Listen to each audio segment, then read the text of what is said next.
Good afternoon and welcome to the TOUCHSTONE Exploration Investor Presentation. Throughout this recorded presentation, investors will be in listen-only mode. Questions are encouraged and can be submitted at any time via the Q&A tab situated in the right-hand corner of your screen. Just simply type in your questions and press send. The company may not be in a position to answer every question during the meeting itself. However, the company will review all the questions submitted today and publish responses where it is appropriate to do so. Before we begin, I'd like to submit the following poll. I'd now like to hand you over to Paul Bay, CEO. Good afternoon to you, sir. Thank you very much for the introduction, and I welcome everybody today.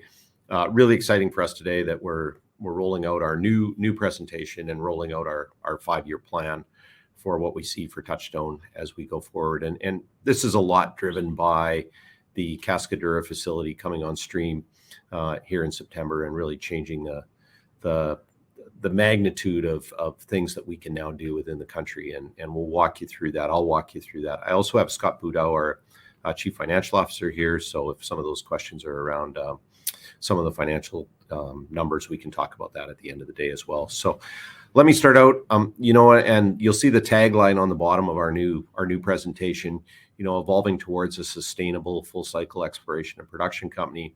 I think the piece that's kind of missing off of there, but we'll talk about, is it's also a fully funded model now with the cash flows that we've got going.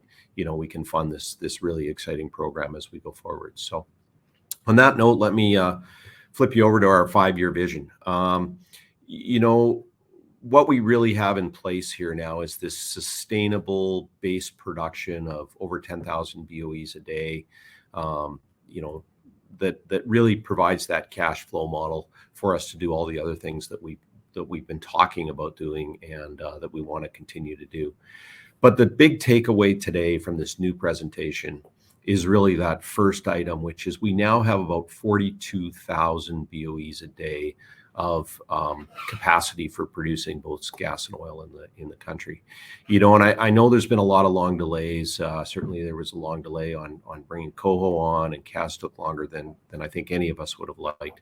But now that we have those in place and we have all the permits in place to take those facilities to full volume, it really does sort of accelerate how fast we can get that next 20,000 BOEs a day.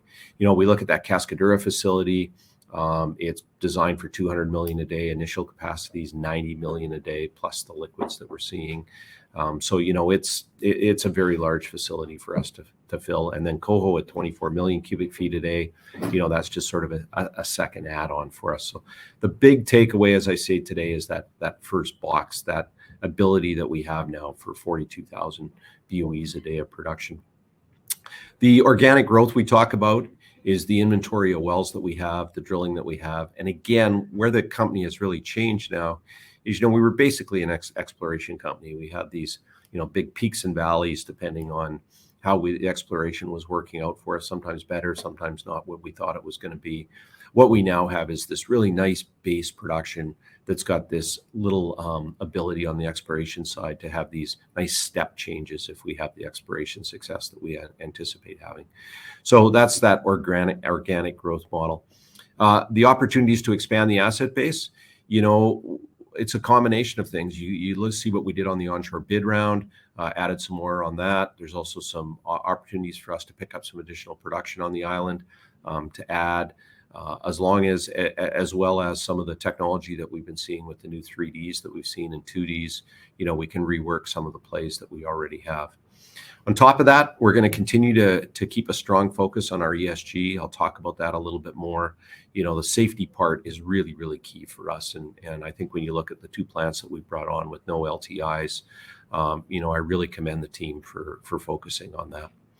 And then the last thing that we've done in this 5-year plan is to really start focusing on obviously becoming a much larger company. And we think that one of the goals we should be looking at here is to join that FTSE 250, which puts us somewhere around a 700 million pound market cap sometime in the next 5 years. And that's our objective in what we see. So that gives you sort of a high level view of what we see in the 5-year plan. What are the key things there for us when we look at Trinidad? And what you'll notice in this presentation is our focus is going to be 100% on Trinidad. That is what we're going to do. That we think that we can be a big fish in a small pond here in Trinidad. And we really also think we understand some of the dynamics that go on in working in that particular country. So first of all, the Venezuelan basin, we're on the up dip end of that, biggest hydrocarbon basin in the world. The rocks here, spectacular. We've drilled 70 wells. We have not drilled a dry hole where we didn't find hydrocarbons. Some of them obviously haven't been economic to produce, but you're in a hydrocarbon window here, which is just a unique position anywhere in the world. First oil discovered here in 1908. So there's lots of expertise. You know, you look at the talent pool in Trinidad for engineers, geologists, people working in the industry. It's a very, very deep talent pool. So, you know, that's a really, really great opportunity for us. Demand, about 4 billion cubic feet a day is what they could use on the island. Right now, they're only producing 2.7. You can see in the bottom corner of this slide is a picture of the Point Lisa's petrochemical area. And, you know, this is being starved of gas production. They need to get more gas production. So whether it's gas or oil that we find, doesn't matter, it's going to market. And that's, you know, one of the things we love about Trinidad. Great pipeline infrastructure, you know, even the Cascadura facility, although the facility was a big chore, you know, the pipeline was only a couple of kilometers. I think it was actually about 1.7 kilometers that NGC had to build for us. So it's not like it was a huge tie-in to get us into where we wanted to. We also think there's additional opportunities in Trinidad to expand that base, and we'll talk a little bit more about those. And this is a super supportive government. You know, the energy minister is on record as saying they want to produce as much hydrocarbon as quickly as they can. His definition of quickly and mine may be different, but I think the intent is the same here. They want us there as a business, and that's a wonderful thing. And it's a well-regulated energy sector. You know, it's got a good health and safety regulation for us, and it, you know, makes it so it's a good environment for us to work in. So that's why we want to be in Trinidad. Just want to back up a little bit from where we've come from and to where we're at today. And basically, we started in 2010, about 143 barrels a day, bought one little property, about 650 net acres. And where you see where we're at the end of, you know, the various transactions that we have in front of us, whether it be the property swaps that we have, the Crown onshore bid rounds that we're in the midst of concluding, or our big Ottawa block, you know, we've now got 126,000 acres of land, well over 10,000 BOEs a day of production. You know, we always strived in some of these earlier presentations, and I know there's lots of shareholders that have been longtime shareholders. We said we wanted to be the largest independent onshore producer. We are that now. And I think our next goal really is to, you know, to get to that 30,000 BOE a day range in what we're looking at doing. And with this land base, we can get there. Just want to back up a little bit. I'm not sure how this is coming through on your presentation, but it looks like it's sort of tripled up on mine. But it basically shows that we had, you know, this big land base has given us, you know, this big asset base, which is the 75 million barrels of reserves. And then what we end up with is this nice production base of over 10,000 BOEs a day. 2023 was a real transformational year for us. You know, we went from roughly 1,500 BOEs a day to where we're now, as I say, well over 10,000 BOEs a day. We also signed up the Rio Claro, the Balata Deep. We were successful on the Sapero block in the onshore bid round. And over the last couple of weeks, with the help of our local team, we've been able to come to terms with the government on what we can do on Shiruma. So we'll be able to hopefully get that nailed down here. So it's been a big year for us in 2023, and you know, everything's probably a couple months later than what we would have wanted and what we expected, but it's really great that the team got it across the line. You know, future growth, and this is a shot of me talking to the energy minister, and as I've said before, probably not my best body language sitting there with my arms crossed talking to him, but I think it sort of talks a little bit to the relationship that we have in Trinidad. You know, we are a trusted partner in Trinidad. We've been able to deliver on what we said we would deliver on, and we've been able to do it in a safe manner, and I think that's really important for them. So what's the long-term view? And I honestly couldn't have sat here a year ago and given you a 5-year view of where we were going to go with Touchstone, but it is very clear, it's very succinct, and you know, it's really a unique situation for us to have this ability to look at the 5-year growth. We've got these high quality assets that we now put together. We've got over 200 drilling locations. And I sort of define those as, in the drilling locations, you end up with, A-type locations, Bs and Cs. And sometimes when you get all the way through the A's, you start to compromise on the quality. But because of this big inventory we have, and every time you drill a well in Trinidad, you learn something new, sometimes good, sometimes not. But we can reshuffle that deck. And with this big portfolio that we now have, we can do that. And it's not pure exploration. It's also development wells that we can drill. And that's really the exciting part when you look at, 50 development locations that we have on the books. We think that we'll probably end up going to a 2-rig drilling program. One of those rigs will be what we brought into the country with Star Valley, and that'll be focused on mainly our deeper operations on the east side of the Ottawa block. And then we'll have another rig that will either do some of the shallow wells, let's say at Coho, and in that area, and down south on some of our legacy assets. But the whole goal here is to add that 20,000 BOEs a day from where we are today. And with that drilling inventory, we can do that. I want to just focus a little bit on Ottawa, because I think it is really the short-term focus of what we want. So if you look on that map, you see Coho there, where we've got that gas plant, 24 million a day of capacity. Cascadura, where we're going to have the 200 million a day of capacity. Everything around there is really the key. Those are the key areas that we want to focus on. But we also see 14 exploration prospects on there. And the key to those exploration prospects now is, if we are successful, if they're gas, we can tie them into one of our 2 facilities. If they're oil, we can obviously truck them out of there. Our focus short term is going to be on the Cascadura area and Coho. And if you look at all those prospects that sit between there, whether it's Gibba, Sturgeon, Char, Pike, those are the ones that we're really going to focus on, because no matter what we get there, we can bring it to the market very quickly in what we do. And then you see the exploration, and I'll talk about that a little bit more as we go forward. Before I leave here, though, I want to talk about Royston, because it's obviously still a big structure that we have on there. The Royston well is sitting there waiting for us to get a service rig back on it to put it on the pump. I think, when we saw it on logs, we were all very excited about it. It obviously has not produced as well as we would have liked it to, but we're not done there yet. We need to isolate some of the key zones. Right now, we have the entire wellbore open.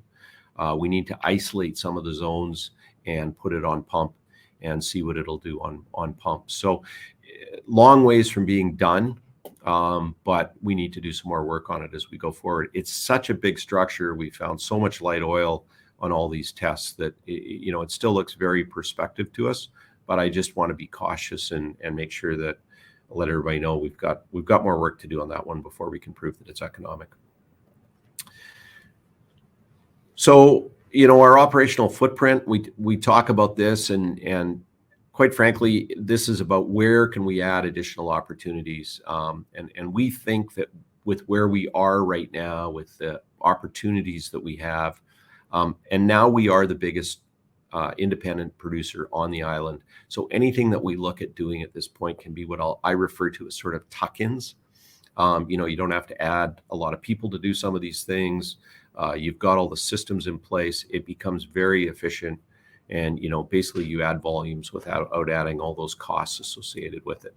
And that's really the focus. And that's where we think is the advantage. We also think we've got a bit of a geological advantage right now. We think we understand the turbidites. We understand what's going on. We've got a good set of database, and we've got people that have, worked up all these prospects. So pretty excited about what we've got on that point of view. As far as the summary, upcoming milestones that we've got, we want to get those licenses executed. They are a 6-year term, so they're not something that has to be done right away when I say near term. But in looking at that Sapero block, that's as close a look-alike as we have to the Cascadura structure that we see in the Herrera. It looks fantastic on seismic. It's got good proximity to Cascadura and Coho. So we want to move some of those things up so that as we do this development drilling program, we can slide over and do a couple of exploration wells as we go along here. We wanted to finish doing that asset exchange on Rio Claro, and that'll happen, when it happens, we have to kind of push that one through as we do. But that's the extension of the Cascadura pool onto the Rio Claro block, and there's no reserves booked for it, but we could easily drill a well from one of the existing pads that we have already built into that Rio Claro block. So that becomes a much higher priority as we get that done, and that's why we have it down as one of the milestones for the coming year. And then the final piece would be to get that Chiruma block tied up. I really like that block. I think it's really prospective, but it is pure exploration. It is the Cretaceous. It's the same stuff that Exxon and Total are drilling in Suriname and Guyana. It is wildcat exploration. But the nice thing about the Chiruma block is it's only 7,000 feet to get down to the Cretaceous and take a look. So it's a fairly inexpensive way for us to look at that Cretaceous play. So that's why it's a much higher priority for us in what we're looking at doing. Yeah. So the investment case, we've got significant production levels now. That 10,000 BOEs a day just changes everything. As Scott and I were talking about earlier, basically we had $4 million of funds flow last year. We're now doing $4 million a month of funds flow. So, you talk about that magnitude change, and as you ramp up these facilities, you can just kind of see how these come about. So the cash flows are now sustainable. They can sustain a really solid capital program. The fixed price gas contracts, I mean, the nice thing about them is we can predict how much cash we've got for the capital. I know some people, when gas prices got very high, especially at the beginning of the war, thought that we were being penalized a little bit on that side. But when you look at them now, they're kind of in line with Henry Hub pricing. So, there's going to be highs and lows, but basically what that allows us to do is have a predictable capital program. But we still get world price less a discount, probably around 15 to 18% for our oil. So we still get the higher oil price. We still get the benefit of that as we go forward. And at Cascadura, for instance, we're producing 1,400 barrels a day of liquids right now. So it's a very, very significant number. The high quality organic growth prospects that we have, that's just basic our drilling inventory. One of the advantages of not being able to drill a lot of wells in the last couple of years and be focused on these facilities is we've been able to work up all of those prospects and opportunities. Mentioned, we also think we can still continue to expand the base in Trinidad. We don't need to look anywhere else. We can continue to expand that base. And then the best of sort of underpinning it all is no matter what we find, whether it's oil or gas, we can get it to the market and we can sell it fairly quickly. ESG, this is something I think that really gives us a corporate license in Trinidad. We really, we always like to think of doing the right thing. And a lot of the things that we've done aren't economically driven. Some of them are just purely because they're the right thing to do. And when we look at our carbon reduction, and most importantly, when we look at our increased injected water in 2021 or 2022, you don't have to re-inject the fluids in Trinidad, but we just know it's the right thing to do. So we've spent the money to do that. The other one that really jumps out here is on the social side is the lost time incidents. None of them in the last 2.5 years. And when you think that we had over 100 work hours, 100,000 work hours on the Cascadura facility with no lost time incidents, pretty remarkable. And if anybody ever gets a chance to see that facility, it's a very complex facility. So, I really give credit to the team for focusing on that. And then, we look at how much money we've spent in Trinidad. Virtually everything on the construction side for those facilities was done in Trinidad. Some of the parts were sourced offshore, but it was all built with local labor on the ground and really key. We've made a bunch of proactive changes, especially at the board level. I know some people have asked about the size of the board, but when we look at representation of both being listed in London and Toronto, and then all of our assets being in Trinidad, I think that's properly reflected when you look at the board. And the makeup of the board looks like it reflects the operations that we have. And then the last one, which is really important, is that all of our employees are signed off on the code of conduct. So that's it. On the financial side, it's a bit of a snapshot. And I know a lot of people would like to see a little bit more in this presentation on the financials, but let's remember it's very early at Cascadura, although things look right on schedule for what we had forecast. And what we'd like to do is come out with a sort of full-blown projections in mid-December for the 2024 year that'll include capital, production, and cash flow. And that's our plan for going forward in what we do. But you look at this, and I really think it magnifies the changes. You look at our production at the end of June was just under 2,000 BOEs a day, and here we sit over 10,000 today. You look at funds flow from operations of $800,000. That's basically 3 days of production at Cascadura, or 4 days of production at Cascadura. It's just remarkable how this has changed in what we see. So yeah, it's exciting. It's really exciting to be able to sit here and present to you a 5-year plan that includes development drilling, includes some exploration drilling. But I really think that from our point of view, this is really the end of the beginning for Touchstone, and the best stuff is gone forward. The company is at a much better place, a lot less risk, in that we can fund the exploration, we can fund the development, we have facilities in place. So it's a bit of a grown-up company, and it's taken a while to get here, but we think that there's just some great opportunities for us going forward. So I appreciate you sitting through our new presentation, and hopefully it was able to answer some questions. Paul, thank you very much for your presentation. Ladies and gentlemen, please do continue to submit your questions just by using the Q&A tab, which is situated on the top right-hand corner of your screen. Paul, we received a number of pre-submitted questions from investors, and I wanted to start off the Q&A session with these. The first one reads as follows. When do you expect to get paid for the money coming in from Cascadura? And what impact does that have on the drilling program, and how soon can we expect that to start? Yeah, and that's really a key question, because it's the fundamental sort of cash flow question. I mean, we can all sort of talk about numbers on a daily basis, but when does the cash actually hit the bank? The schedule is that it comes in on the 25th day of the following month. So whatever we produced in September, we'll get paid on the 25th of October. And the same thing happens with oil volumes, roughly that way. And so, when we talk about when we get the drilling program kicked off, Cascadura is a couple months later than what Scott and his team had in the original plan. So we want to get that money in the end of October, just make sure everything looks good, make sure we get some, if we can keep the run times the way we've got them going right now, then we can kick off that program. We can make that decision after we get that cash in the end of October.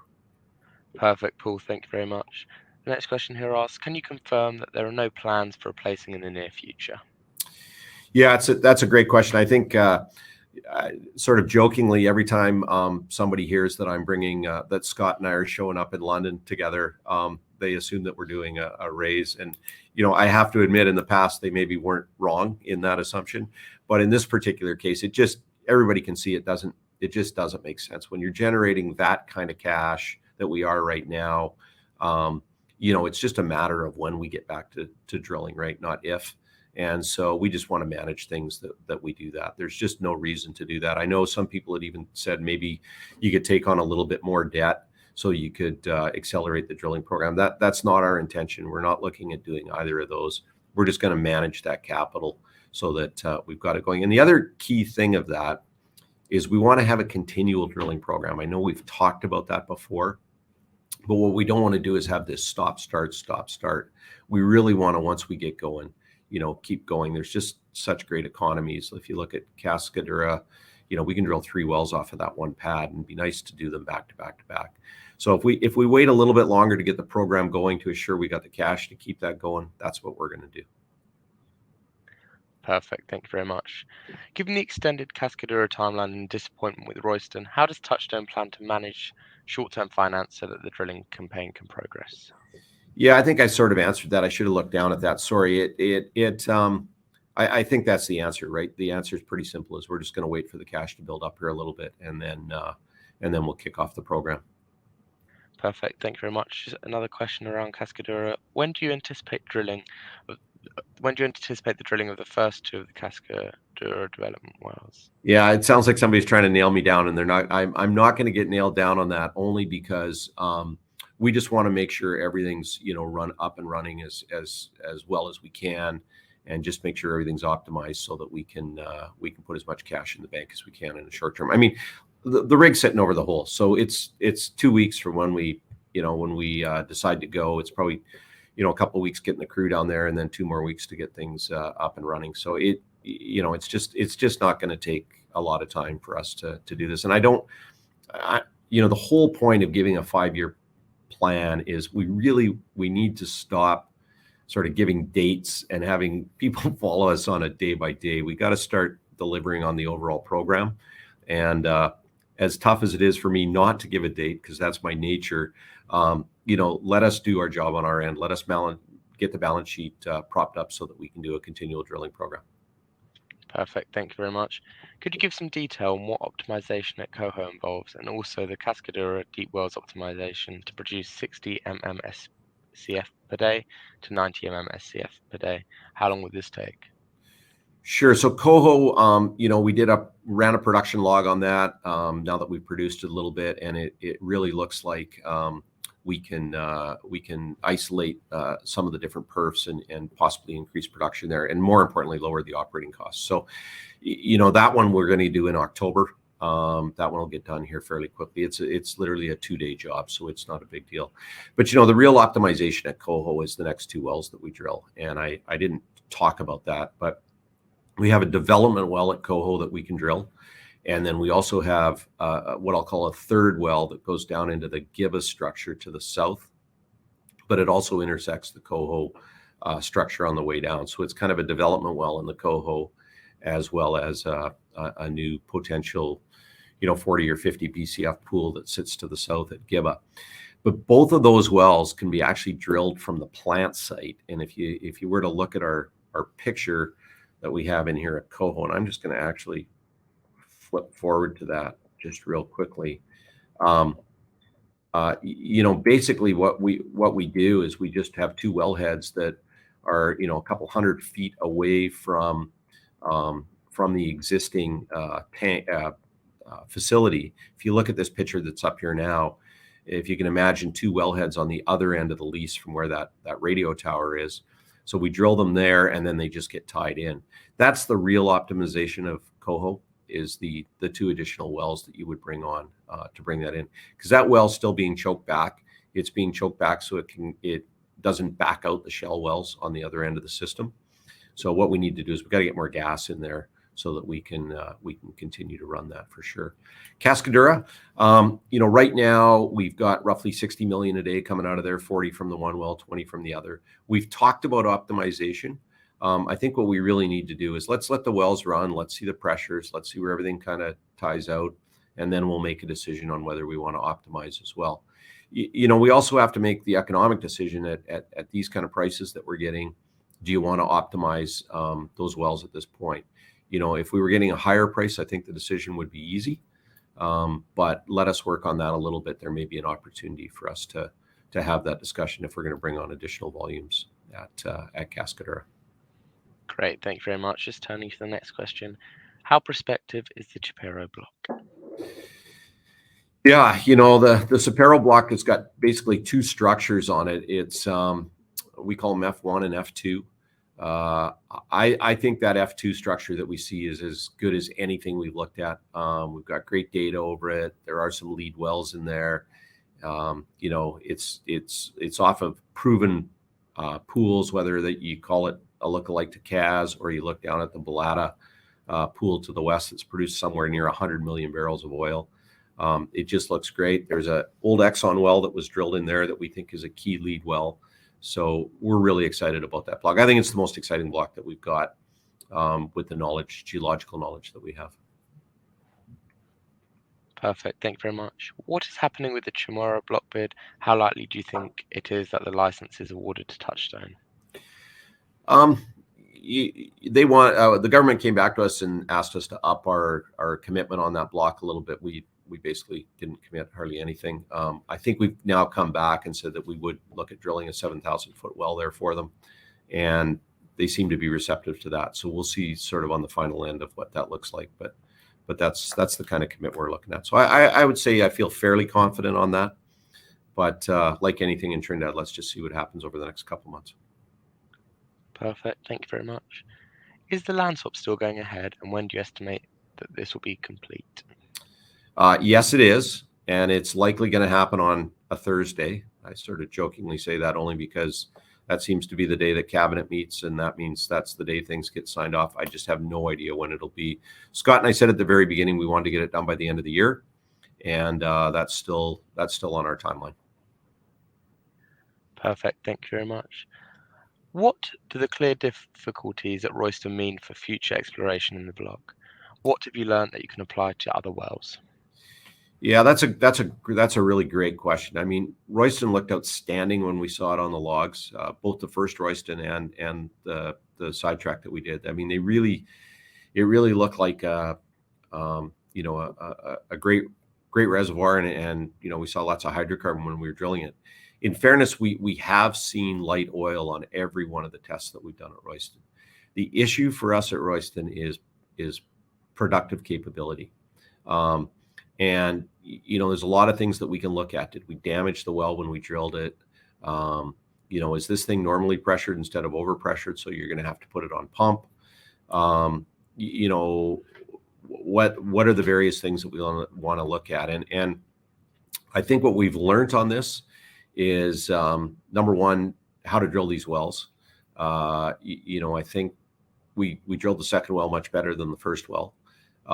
But what we really need to do is we need to isolate these zones when we test them, and probably put each zone on pump when we go to test it, which is very expensive. And that's why we haven't moved back in to try that technique on the zones that we have. It's probably $250,000 for every zone that we test. So what we want to do is wait, get Cascadura on stream. When we start to have some free cash flow, what we could do is go back there, and that's still the plan. I think everything that we've learned on the Royston, particularly on the Royston structure, is that there are a bunch of sheets here that that are new to us, and we got to relook. Like, we found 2 more sheets in that. I guess 1 extra sheet in the second well, and it's only 300 meters away from the first well. So we can go back and relook at the seismic and look at a bunch of things in there. But it's exploration. We're not. I know a lot of people, including myself, are really disappointed in Royston, but we have drilled 3 successful exploration wells on the block now, and there are going to be disappointments. Like, when you look at this program I've laid out now, we're not going to be 100% on all of this as we go forward. That's just the reality of it. But what we can do is we can take our best shot on the exploration stuff and continue to do that, because we can all see that's where the value gets added. When you look at Cascadura, that's how we added the value, was by taking the exploration shot, or Coho. So we need to get used to that. Perfect. Thank you very much. The next question reads as follows: when do you plan to drill the first Cretaceous well? Will this be in 2024, and will it still be Kraken? We're not sure about that yet. I don't know exactly what the plan. I think with what we've now put together at Chiruma, it may change the thinking a little bit. We may look at doing the Chiruma well first, only because it's much shallower. But the Kraken prospect still has to be drilled. It has to be drilled. It's a fantastic structure. We know there's light oil there. We've done some analysis on the oil we got in Royston. We know it's come from the Cretaceous. We know there's oil in the Cretaceous. Like, we that prospect has to be drilled. And so when is that going to be drilled? Not at the beginning of 2024, as I said, our focus is to fill up those facilities. So I would hazard to say at the very best it would be towards the end of 2024, but you might see Chiruma drilled before Kraken. Perfect world, what we'd like to do is probably have 3 or 4 Cretaceous prospects worked up, and then you would drill them all in a row. That would give you a real good idea of what was going on in the Cretaceous. Perfect. Thank you very much. The final pre-submitted question reads as follows: given the recent deep discovery by Trinity, are you looking at drilling some deeper wells at the legacy areas in 2024? We're not at this point. I think on the Trinity deep well, let's see what they get on the test. I think that'll be interesting, because as we know in Trinidad, sometimes what you see on the logs isn't exactly what you see on the isn't what the productive capability is. And I'm not saying that in a negative sense. I think that's just the reality of Trinidad. So, I wish them the best in there, because if they are successful, it does open up some deeper prospects, certainly on our WD8, WD4, those blocks that we have over in there. But right now, no, our focus would not be to look at drilling some of the deeper stuff on the west side of the island. Perfect. Thank you very much, Paul. That does conclude the pre-submitted questions. As you can see, we've received a number of questions throughout today's live event. Given the attendance and the number of questions, I don't think, Paul, you'll be able to get through all of them. But if I could just hand over to you just to read out those questions and give responses where it is appropriate to do so, I'll pick up from you at the end. Sure. One of the questions here is, how long would it take to hook up Cascadura C? Should it flow correctly? So those are the new development wells at CAS. And right now we're thinking it's going to be about 6 months from the time you do it. But I put the caution on there. If we drill all 3 wells in a row, we won't test the first one until we've had the third one. Obviously, we'd have to be very comfortable with what we see on the logs. But the idea would be to drill all 3 of them and then go in and complete them all at the same time. So basically what we're looking at would be another uptick in that CAS facility second half of 2024, right, Scott? So that's what we're thinking right now. Next question is, why is Kraken not on the exploration well roadmap? I think I talked about that. It is still very much on the roadmap. We're just trying to figure out when is the right time to drill it in this thing. I wouldn't want to drill the Kraken well when we got all these great development prospects to drill. So the number one focus will be on the development prospects as we go. Sorry, just blocked myself out there. Do the team think that the porosity and permeability values found at Royston will carry through to other prospective oil targets? It's a fairly technical question. I think what we can say is there's been, hundreds of millions of barrels of oil produced in the Herrera, in the oil zones, and the permeability and the porosity in those zones obviously are good enough to do it. So I think when we sit with the team with Royston, there's really 2 schools of thought in shop right now. We damaged this while we drilled it, and we got to do the proper completions on it, which is what we're doing. The other school is that just as you get into some of these deeper Herrera oil charge zones, it gets a little bit tight. And the one nice thing about this is if it really is oil charged, there is ways to stimulate it. The nice thing is that you can always increase permeability through fracking. I'm not saying that's what we want to do, but it is something technically that we can look at. So when I say we're a long ways from being done at that particular prospect, there is a lot more things that we can do there for sure in looking at it. Despite the Royston 1X results, do the Royston 1 well results still point to Royston being commercial? That is the exact dilemma. We got that one test of 500 barrels a day. We go on to the second well and we can't repeat that, and we're trying to figure out why that is. Like, we're only 300 feet away, or 300 feet or meters. Yeah, meters away. So it's kind of, we're scratching our heads a bit to try to figure that out. In the 5-year plan, are you going to continue to grant annual share options? And if so, can the share options be linked to market cap growth and or value creation KPIs?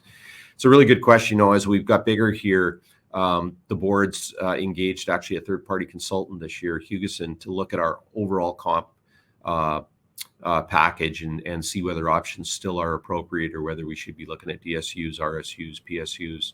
And so they're actually in the middle of that right now. So, it's a great question, and I think it's one that we'll come back to, and the board's taking a good look at that. So whenever we're using a third-party consultant on it. So I hear you on that. Will the recent increase in barrels of oil per day be reflected at all in Q3, or it will have to wait till Q4 to see the results on the bottom line? Scott, I'm assuming that the 10 or 11 days or 15 days that we've got of gas production will be in this quarter, right? Yeah, so we record the sales as sales, even though we don't get paid till October. So that would be in receivables, the payments and receivables, but the volumes will be in the quarter for sure. And in the MD&A, we'll break that down specifically. If anybody's ever looked at the MD&A, Scott does a great job of that. Even if you look at Coho, you can go back and look at all the details in Coho.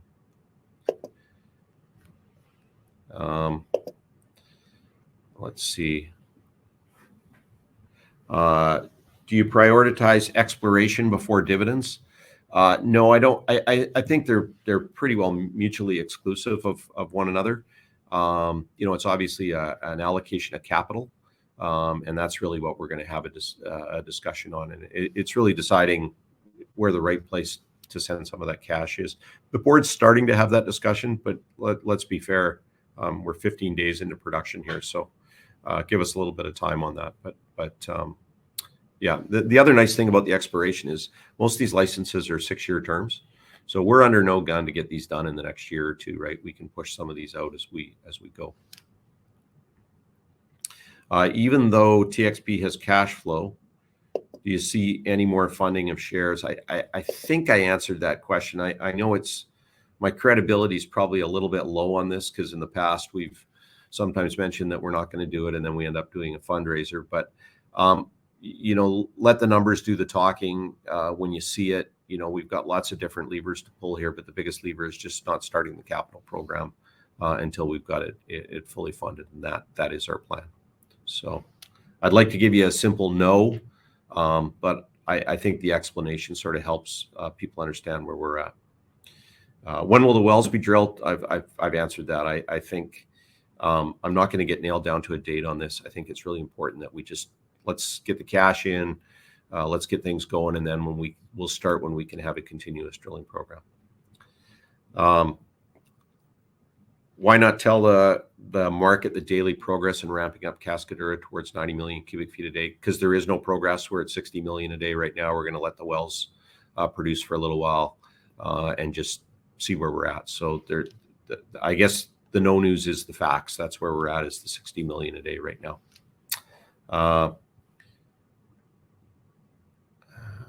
Let's just see. What requires to be done to complete the LOL asset transfer, and when do you expect to complete it? So that's the property swap. And as I mentioned, we need to get some government sign-offs on that. And Scott and I still are working with Xavier in Trinidad and hopefully get that signed off by the end of the year. Is there any progress on tax reforms within Trinidad? I don't think so. We have been engaged to talk about some of the things that the government might be able to do to encourage more operations, and we've certainly submitted specific proposals on it. But I think we've been doing this for a long time, and we know that that's certainly not something to bank on. So we're not looking to any of those changes, but we're definitely involved in the process if something can come up. So it'd be nice if it would, but as I say, I wouldn't count on that. Next question. If you annualize the current funds flow from operations and think through 2024, can the drilling program absorb all the cash you expect to generate, or will there be excess for debt pay down or dividends or buybacks? You'll see that in the December forecast, and that's exactly what we'll answer in December for you, for sure.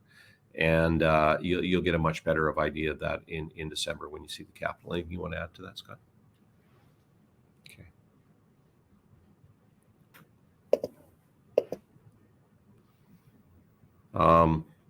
Kieran was asking questions, is there any potential using a frac in Royston? Yeah, there is potential, but we're way too early on that. Let us do the testing first, see what kind of rates we get, let the engineers get the pressure data, and then we'll go from there.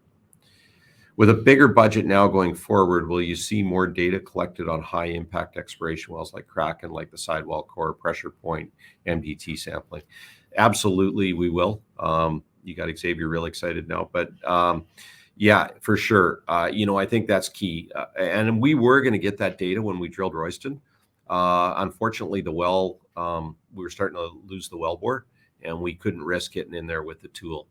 So we didn't want to leave that behind. So yes, absolutely. That's a key to success for us, is to get some more data on those wells as we go forward.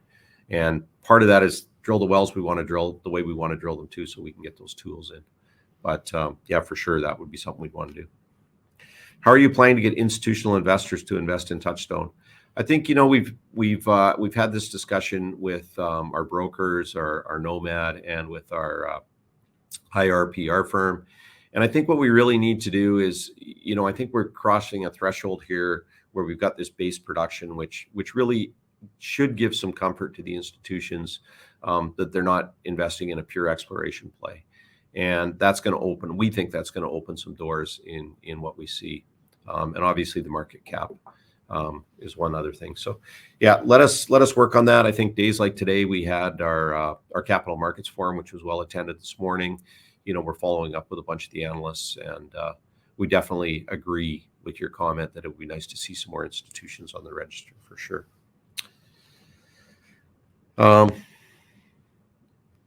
The question here is, have the issues with Shell been resolved at Coho? I think I talked about that. No, we have to do some more work on that before we can do that.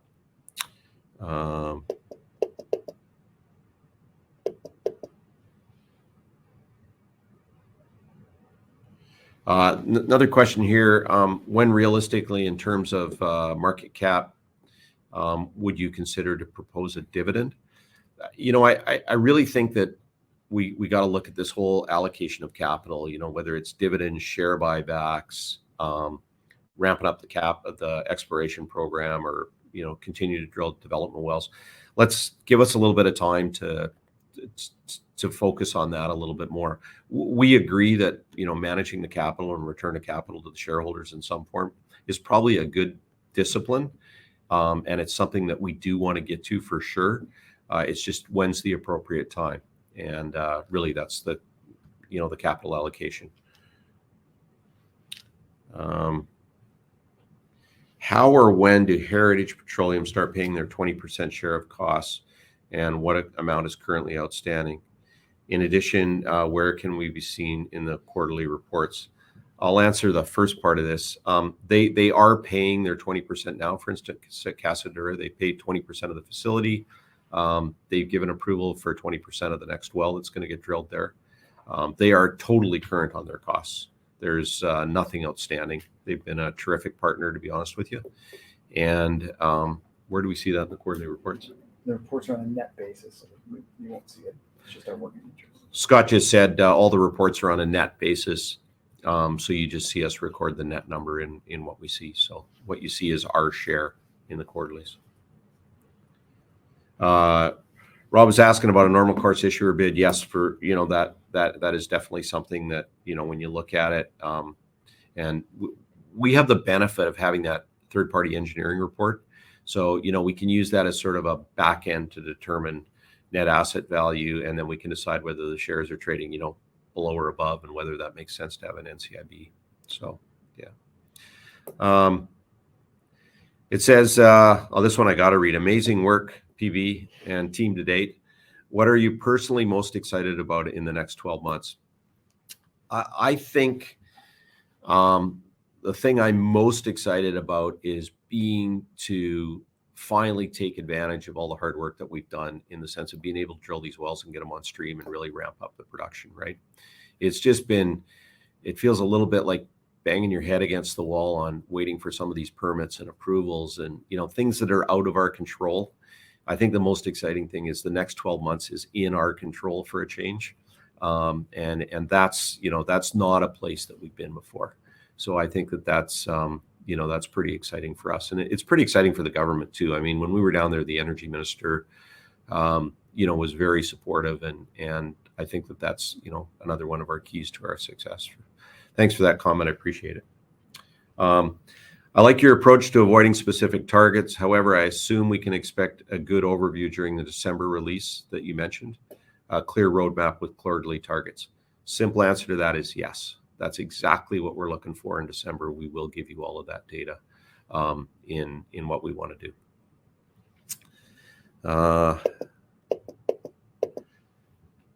Are we still owed VAT? And if so, what are we doing to get paid? We still are owed a fairly significant amount of VAT. And it's actually a really great question, because if that money were to come in, I think it would give the finance team a lot more comfort to accelerate the drilling program when Accelerate, started a little bit earlier.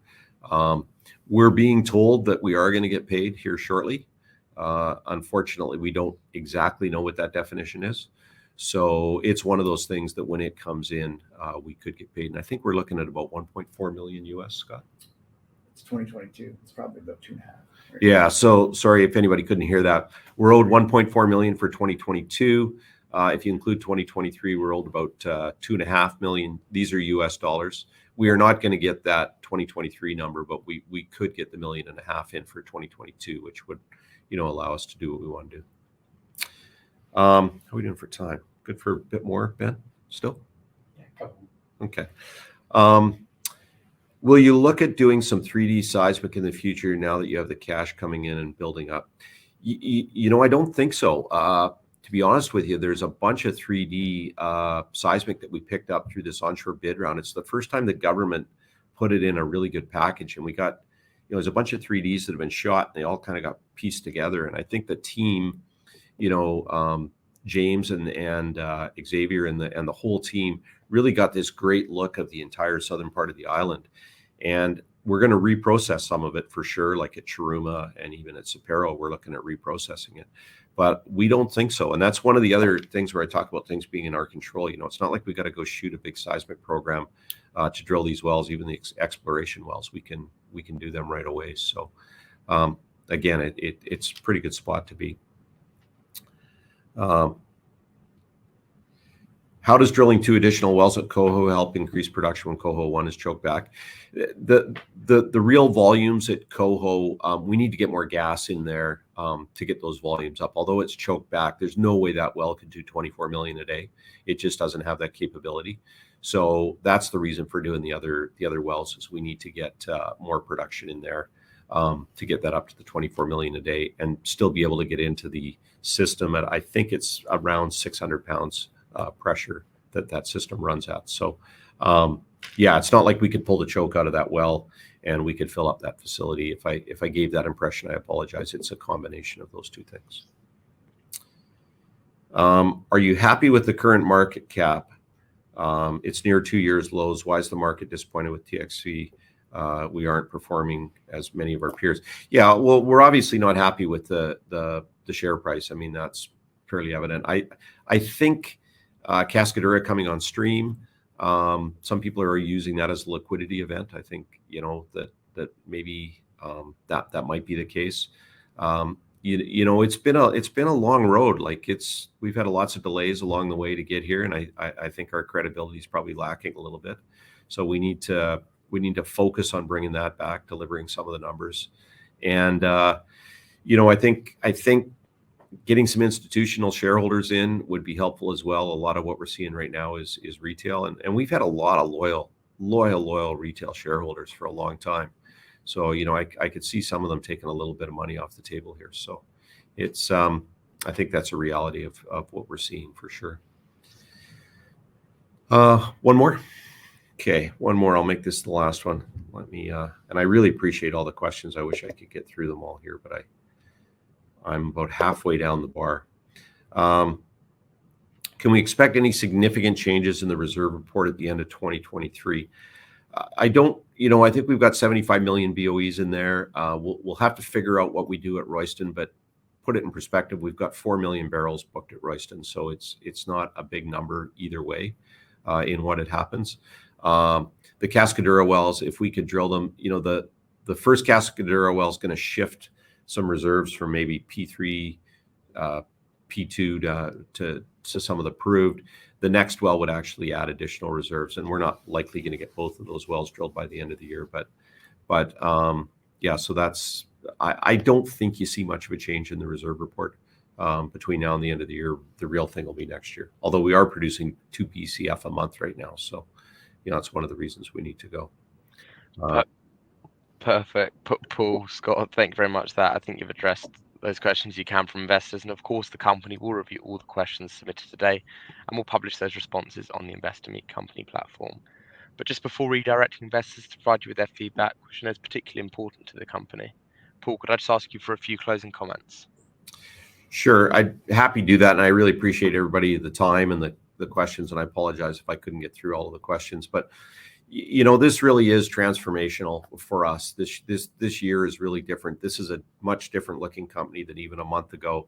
And I know it's been a bit of a struggle to get across the goal line here, but we're there. And what we now do, and what I hope this presentation today does, is really shows everybody where we can go. And the takeaway is pretty simple. We got 42,000 BOEs a day of processing capacity. We're producing 10,000 BOEs a day. That's the target, is to fill up that capacity as quickly as we can. We think we got the asset base for it. We got the people for it. We've got the equipment for it. There's demand for product on the island. We just got to execute this as fast as we can, and do it in a fiscally responsible manner, is the other part of that. So that's where we're at, and I think that would be my summary. Perfect, Paul. Thank you once again for updating investors today. Could I please ask investors not to close the session, as you'll now be automatically redirected to provide your feedback in order that the management team can better understand your views and expectations.